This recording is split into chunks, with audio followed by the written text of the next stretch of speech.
Hey everybody, welcome back. It's Joe White from Get Life Coaching, another edition of Live Free. And a few days ago, we had our first Breaking Through the Barriers seminar of the new year. And if you're not familiar with this program, it's really an amazing program in which people get to transform their lives in the course of one day. I know it sounds like a really tall order, but I tell you, it's not about like motivational mumbo jumbo, because that wears off. It's not about how take the limits off your life or take your life to the next level. It's not about getting more information. It's about getting people to change in that seminar, in that moment. And again, it sounds like a tall order, I know, but when you understand how to get someone from point A to point B, of how we're really wired, and you get people to that place where they get to see and feel truly what is most important to them, people begin to shift very, very quickly.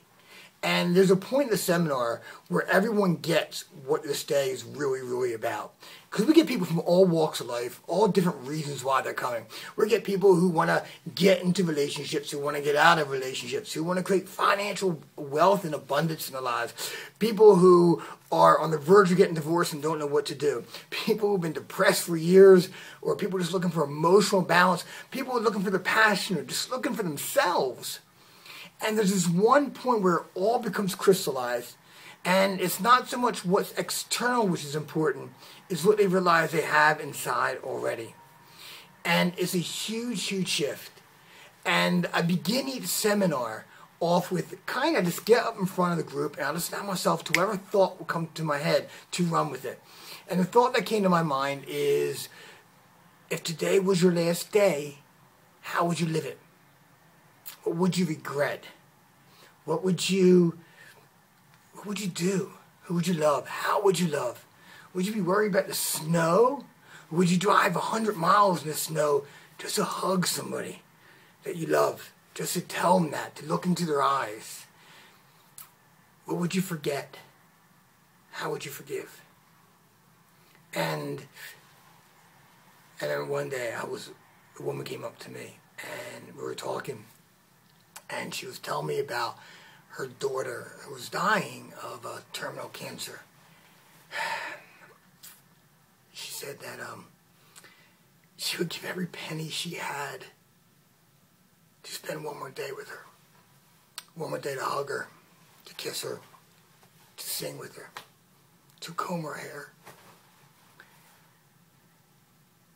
You know, we all get caught up in our lives. And I do too.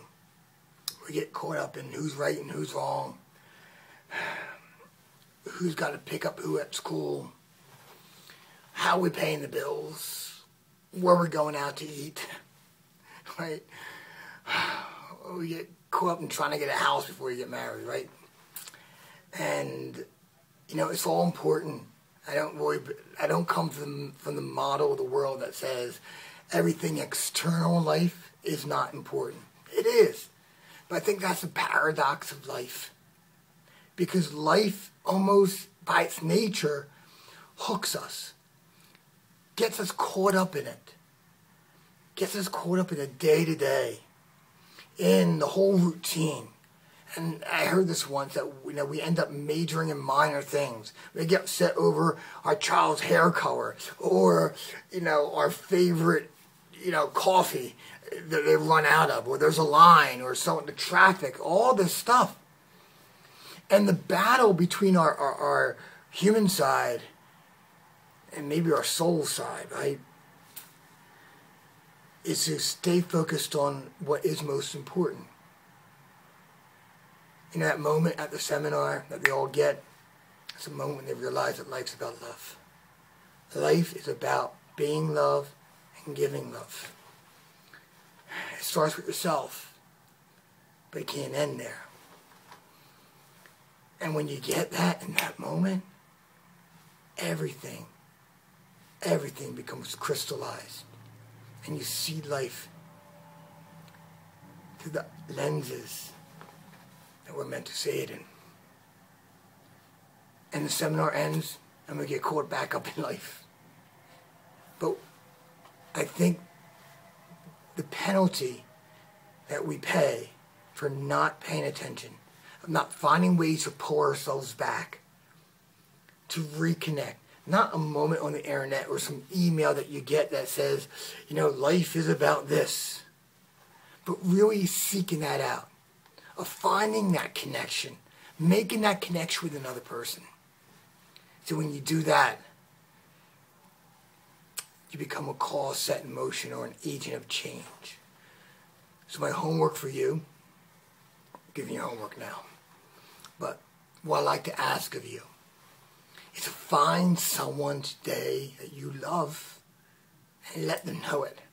Let them know how much you love them. Give them a big hug, look them in the eyes, give them a kiss, whatever is appropriate. You know what? Heck with appropriate. Give them a hug, give them a kiss, look into their eyes, say, I love you. They're going to look at you like a 4 eyes if you do it right. I remember once I did it with my father, and he was working in the backyard, and I walked up, and I'm like, Dad. And he looked at me. I go, Dad, come here, come here. He goes, what? And I reached around the fence and gave him a big hug. I said, Dad, I love you. And he kind of pulled back for a second. Our eyes got real wide, and he said, what's wrong? Are you okay? I'm like, no, everything's fine. I just wanted to share with you how much I love you. And I went inside my house and did it with my mom, too. And she's like, are you sick? I'm like, no, I'm not sick. Like something that's wrong with me, like I'm dying or something. I'm like, no, I just want to connect with you. So do that. I guarantee you'll make 2 people in this world very happy, them and you. And do it on a regular basis. Don't take this thing for granted. And I think I'm preaching much to myself as to you because, again, the nature of life, yeah, it hooks us. But the nature of our being desires more. So until next time, I wish you much, much love and much passion. Joe White from Get Life Coaching. Live free. Bye-bye.